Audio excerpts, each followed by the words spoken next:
montrer.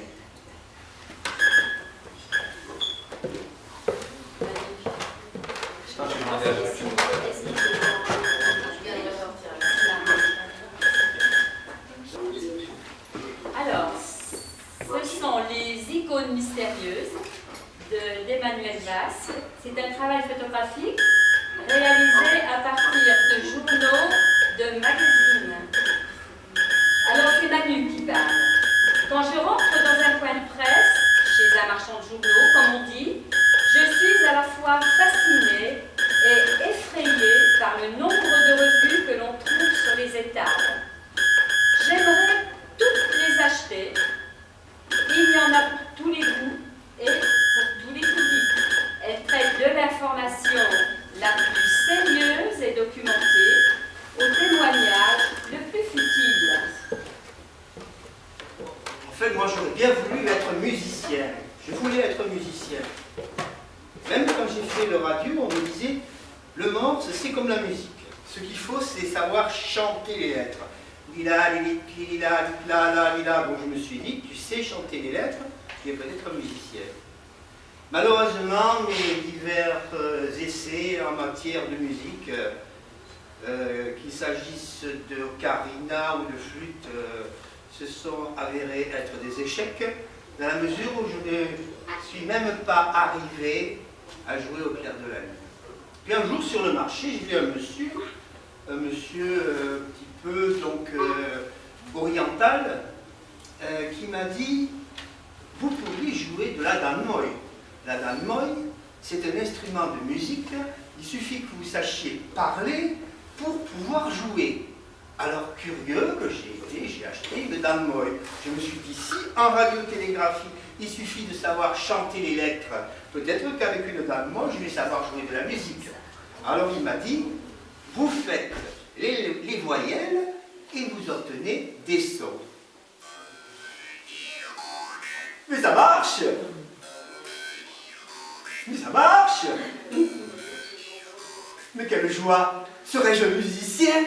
Et j'ai essayé de faire de la musique traditionnelle danmoy.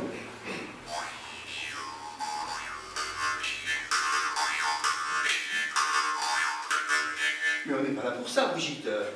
On n'est pas là pour ça. Alors donc, ces produits d'une culture éphémère sont souvent voués à sombrer dans l'oubli du lendemain, le recyclage, quoi. Ou bien, dans le meilleur des cas, finissent dans les salles d'attente des médecins, des coiffeurs, etc., etc. Mais il existe d'autres types de ces engins, en fait, qu'on en appelle des guimbardes, d'autres engins, disons, différents dans cet esprit. Ou bien, autrement encore, comme ceci. Alors là, il s'agit d'une guimbarde népalaise, et là, il s'agit d'une guimbarde turque. Celle-ci a un inconvénient, c'est qu'elle nécrose les dents. Alors, c'est très simple également, donc il faut appuyer l'engin sur les palettes.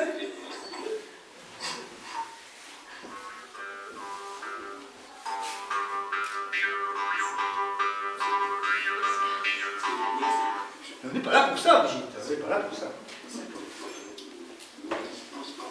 Alors j'accumule donc ces magazines et avec une table lumineuse, par transparence, j'observe ce qui se produit entre le recto et le verso de chaque page. Quand deux informations viennent s'entrechoquer, alors ça peut être image-image, image-texte ou texte-texte. Et que cela produit chez moi un effet inattendu, je sélectionne ce bout de papier qui me servira ensuite de négatif. Je positionne celui-ci dans l'agrandisseur et réalise un premier tirage argentique du recto. Je retourne ensuite mon bout de papier en respectant scrupuleusement le cadrage, puis réalise un second tirage du verso. Certaines informations lors de l'opération semblent avoir disparu ou du moins deviennent illisibles. Néanmoins, elles sont là, bien présentes. Les deux photographies seront par la suite assemblées l'une contre l'autre. Antioche, il disait. Encore une fois, dans une escale, je vois un bonhomme s'arriver avec un bout de bois. Il me dit « Ankyouk ». Qu'est-ce que c'est ça, Ankyouk? Ah ben, il me dit « C'est ça ». Oh, quelle jolie sculpture. Elle me dit « Non, c'est pas une sculpture, c'est un instrument de musique. C'est une Ankyouk ». Alors, je l'ai essayé.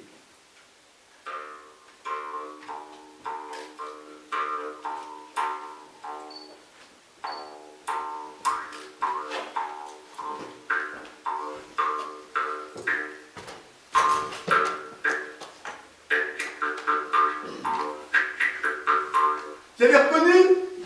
Vous avez reconnu? Non, encore.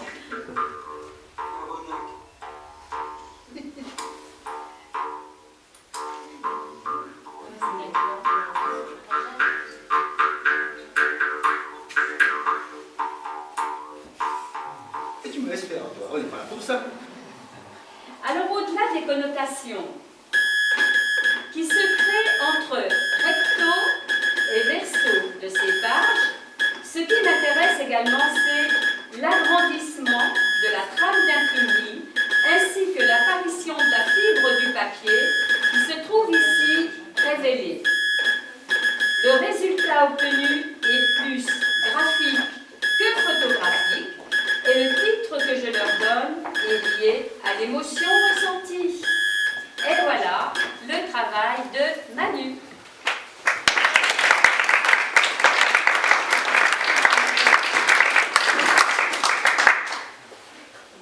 Merci. Avec plaisir. On peut débrancher.